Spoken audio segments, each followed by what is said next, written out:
4 états de la baraka, 4 statuts de la baraka, 4 profils de la baraka.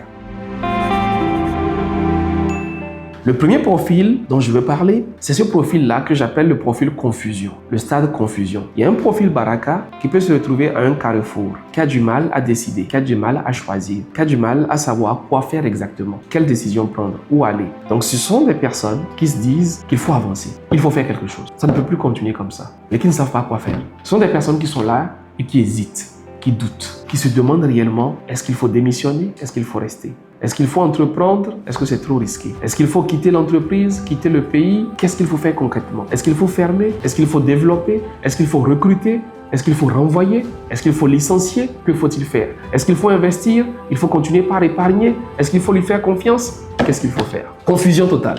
Donc on sait, mais on ne sait pas quoi faire. On ne sait pas à qui se confier. Deuxième profil, c'est le profil frustration. C'est un niveau supérieur.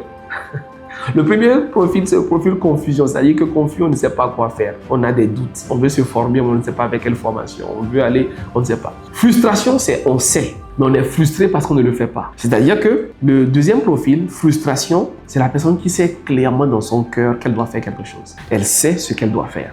Elle sait que voilà la prochaine étape. Elle-même, elle sait. C'est se lever, aller faire ceci, c'est voyager, c'est aller rencontrer telle personne, c'est aller lui dire ceci, c'est lancer telle initiative, c'est lancer tel projet, c'est commencer ceci, c'est commencer cela. Elle le sait dans son cœur. Mais en raison de beaucoup de facteurs, elle ne le fait pas. Et ces facteurs-là, le premier, généralement, c'est la procrastination. Non, demain, plus tard, quand j'aurai le temps, je vais y travailler. C'est tellement sérieux qu'il faut que je dégage du temps pour m'en occuper. Quand je serai en congé, quand j'aurai du temps, etc., etc. Donc, c'est une personne qui sait qu'elle vaut mieux. C'est une personne qui sait qu'elle peut mieux, mais les blocages persistent. Elle a l'impression de faire face à un plafond de verre et ne pas pouvoir réellement le dépasser. Du coup, chaque mois, chaque année, elle a l'impression de vivre la même chose. Et la frustration monte. Elle sait que c'est pas normal. Elle sait qu'elle n'est pas à sa place. Elle sait qu'elle doit aller plus loin, mais ça ne change pas. La troisième catégorie, vous l'aurez compris, ce sont ces personnes-là qui, elles, ont essayé, qui, elles, ont osé et qui donc se retrouvent de l'autre côté, qui sont en mode épanouissement, qui sont en mode joie, en mode alignement. Elles ont osé, elles se sont écoutées, elles ont posé des actes, elles ont posé des pas et aujourd'hui, elles avancent, pas à pas, à leur rythme. Ce n'est pas encore ce qu'elles auraient aimé avoir, mais au moins chaque jour, elles ont l'assurance qu'elles se rapprochent de quelque chose d'impressionnant. Et ça n'a pas de prix. Donc chaque jour, elles se rapprochent. Chaque jour, ces personnes-là grandissent, elles évoluent, elles se développent. Et c'est juste extraordinaire. Confusion, frustration, alignement. Confusion, frustration, épanouissement. Et il y a une quatrième catégorie, malheureusement. Cette quatrième catégorie-là, c'est la catégorie du trou noir. Ce sont les gens qui n'ont aucune idée de ce qui se passe. Ce sont des gens qui se lèvent tous les matins et qui ont l'impression de subir la vie. Ce sont des personnes qui ont l'impression que la vie est injuste, que leur vie leur échappe. Ce sont des personnes qui donc passent leur journée à broyer du noir, à être dans l'accusation. C'est la faute au gouvernement, c'est la faute à mes parents, c'est la faute à mon oncle, il avait promis, il devait m'aider, c'est la faute à ma cousine, c'est la faute à ma grand-mère, c'est la faute à mes professeurs, je n'ai pas encore soutenu, donc j'attends. C'est la faute à l'État, c'est la faute aux chefs d'entreprise, ils ne donnent pas du travail aux jeunes, les entreprises n'encouragent pas l'entrepreneuriat, etc., etc., etc. Ce sont donc toutes ces personnes-là qui, gentiment, n'ont pas encore compris qu'il est question de prendre à chacun sa vie en main.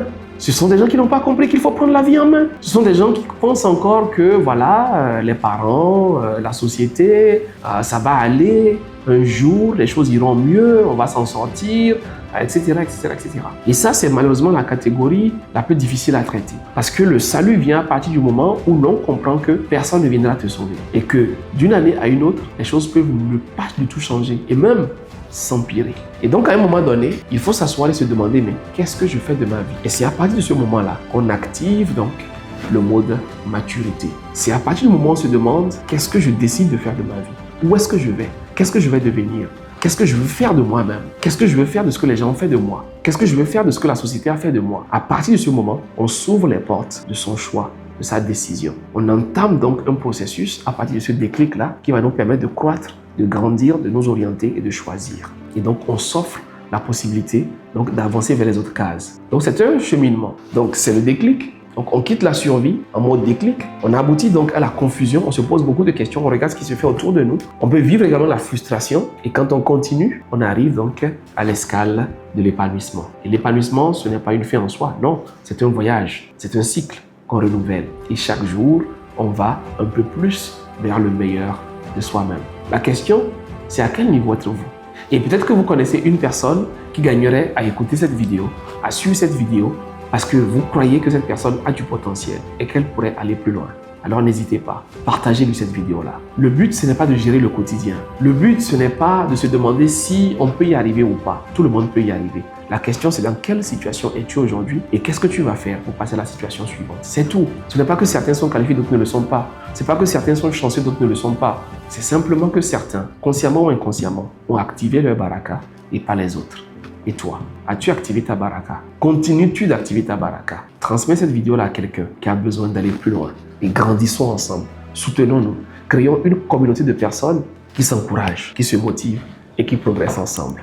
Rendez-vous au sommet. Active ta baraka parce que tu dois mourir vite. Tu dois libérer tout ce qu'il y a en toi.